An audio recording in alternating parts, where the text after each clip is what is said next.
governmental organizations. It also calls out, quote, DEI, woke gender ideology, and the Green New Deal, end of quote. So far, there's no word on how long the freeze could last. Much of the funding has already been authorized by Congress, and under the Constitution, it's Congress that's in charge of the nation's spending. Senate Democrats say they will fight President Trump's decision. During a news conference this morning, Senate Minority Leader Chuck Schumer said the freeze will impact local communities. Donald Trump has shut off billions, perhaps trillions of dollars that directly support states, cities, towns, schools, hospitals, small businesses, and most of all, American families. This is a dagger at the heart of the average American family in red states, in blue states, in cities, in suburbs, in rural areas. There appears to be a lot of confusion over how this freeze would be implemented and whether states like California will move to block it in the courts. So here's a look at the potential impact here on California.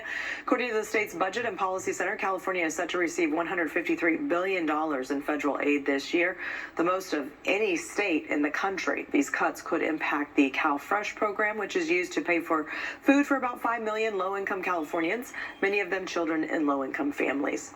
The president is tackling the promises he said he would get to right away, and that includes rewriting policy in the military and removing some career government workers.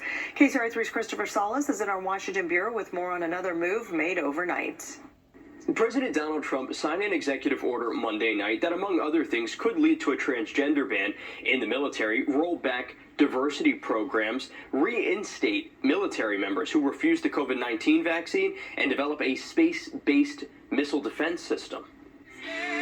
President Donald Trump meeting with House Republicans at his Miami golf resort, charting their path forward. We're forging a new political majority that's shattering and replacing Franklin Roosevelt's New Deal coalition. That vision seeks to cut taxes, pass border security funding, and expand domestic oil production. But perhaps most pressing, passing a government spending bill by March 14th. We are going to bring forward the America First agenda. Even without Congress, the president has wasted no time. We have no apologies, and we're moving forward very fast. So far, he has taken more than 350 executive actions, the latest signed Monday night, including one that looks to scrub, quote, any vestiges of diversity, equity, and inclusion from the Defense Department.